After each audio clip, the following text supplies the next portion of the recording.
I'm giving Wanted Dead a 3 out of 10. Wanted Dead is a bad game. Wanted Dead es el primer candidato a peor juego de 2023.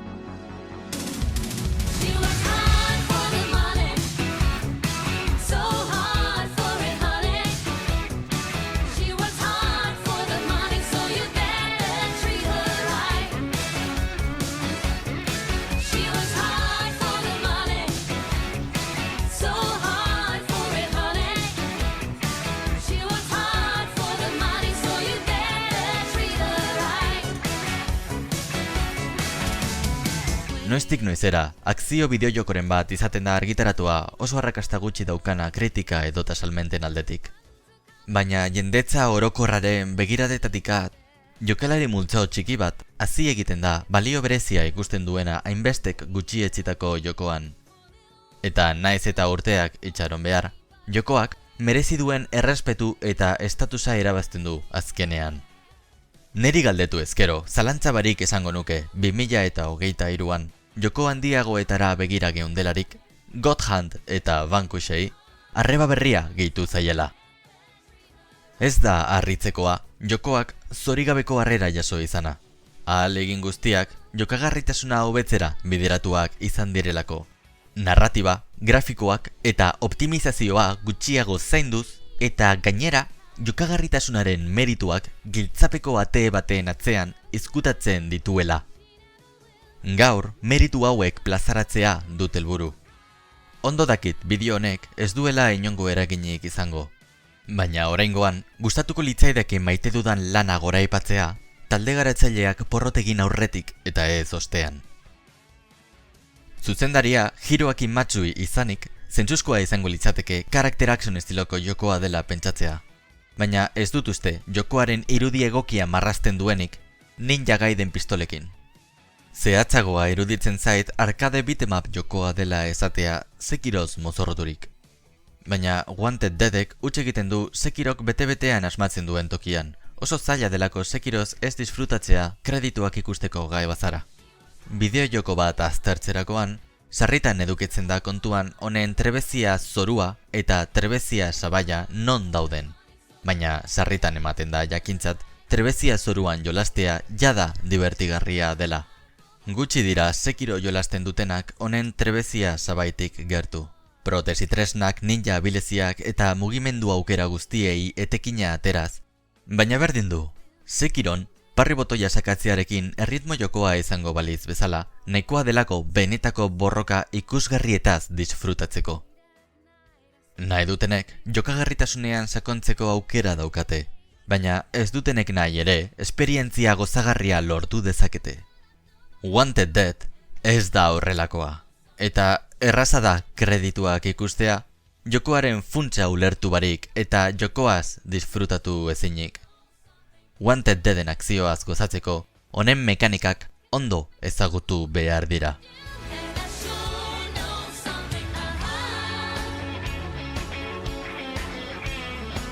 Hannah Stone tenienteak hurbileko eta urruneko hainbat maniobra ditu erabilgarri.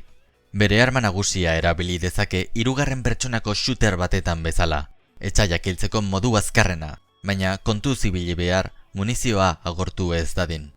Bere pistola erabiltzeak ez du muniziorik xahutzen eta automatikoki egiten dio tiro gertuen dagoen etsaiari, baina ez du minandirik egiten. Bere ezpata, pistola baino mingarriagoa da, baina ez su arma nagusia bezain beste. Muniziorik xahutzen ez duelako, hauxe erabiliko duzu gehienetan. Ez bakarrik mina egiteko, baizik eta etsaiak desorikatzeko ere. Resident Evil Laun susko armak erabili nahi dituzu zombiak desorekatzeko eta orduan hurbileko erasoa egin. Baina Wanted Deaden hurbileko erasoak erabili nahi dituzu etsaiak desorekatzeko eta orduan susko armak erabili. Arerioa mugitu ezin den bitartean, erraza da ondo apuntatzea. Bakarrik arazo bat. Beitu zenbat denbora itxaron behar dudan ezpata erabili ostean erriflea ateratzeko. Hanak erriflea ateratzen duenerako, etsaiak jada berreskuratu du oreka. Devil May Cry ez daukazu arazo hau, pistolak erabiltzeak ezpataren animazioa laburtzen duelako. Jokoa bera arduratzen da, mugimenduak bata bestearekin dinamikoki lotzeaz. Wanted Deadek ez du alakorik ekiten. Baina naiz eta ezin duzun ezpata erasoen animazioa su armekin eten, bai eten dezakezula babesteko botoia sakatuz. Egin behar duzun kombinazioa, hauze da. Katana, babesa, apuntatu, tiro. Jokoko kombinaziorik eraginkorrena.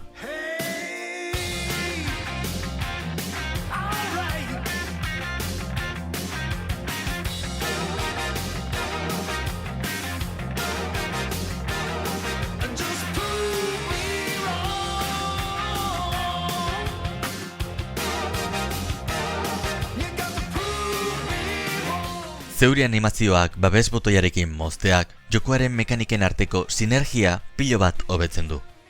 Animazio mozketa hauek erabili barik jokoa motelegia da. Ez hain divertigarria. Eta beste hainbat jokoetan bezala, hauek erabiltzeak jokoaren benetako potentziala desblokeatzen du.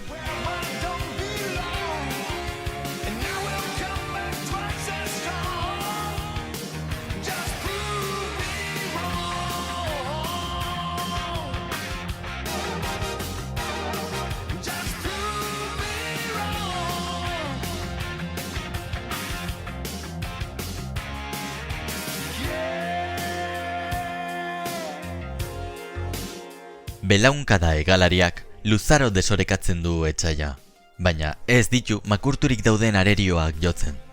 Hauen aurka, pistola erabili dezakezu. Eraso kargatuak irismen handia dauka, etsaiaren helmenetikat kargatu eta une egokian askatu. Mugimendu motela da eta ezin duzu eraso honen animazioa moztu babes botoiarekin, baina bai Adrenaline Rush mugimenduarekin. Super hau egiteko baliabidea ezpata erabiliz lortzen duzu, eraso zein parri eginez. Fragmentazio lehergailuek min handia egiten dute, baina arerioak ihes egiten saiatuko dira. Susko lehergailuekin haien irtenbideak moztu eta area kontrolatu dezakezu. Mekanika guztiek erabateko sinergia daukate elkarren artean, eta ez dago ezta mekanika bat ere ez, balio gutxi daukanik. Atsegin ez dudan gauza bakarra, hauetako batzuk abilezia zuhaitzarekin desblokeatu behar dituzula da hasieratik dena eduki beharrean. Suposatzen dut joko guztiek eduki behar dutela nolabaiteko abilezia zuhaitzen bat edo beste. Ulertzen dut mekanikak gutxinaka aurkezteko balio duela, baina desabantaila gehiago ikusten dizkiot abantaila baino. New Game Plus modua erabiltzea gomendatzen dut. Jokoa hainbat alditan jolasteko pentsatuta dagoenetakoa da. 5 maila ditu, bakoitzak ordu erdi inguru irauten duena. Laburra, naiz eta arkade makinetakoak baino luzeagoa izan. Halere, ez ezazu espero, 7 ordu baino gutxiago behar izango dituzunik jokoa lehen aldiz pasatzeko ez delako joko erraza. Naiz eta, berriz ere, arkade makinetakoak baino errazagoa izan. Maila bakoitzaren ostean, istorioa kontatzen du jokoak. Alderdi narratiboan jokoa eskas xamar geratzen da. Ghost in the Shell pelikulako inspirazioa nabarmena da, baina hau ez da Ghost in the Shell. Ez dut jokoa istorioagatik jolasteko gomendatzen.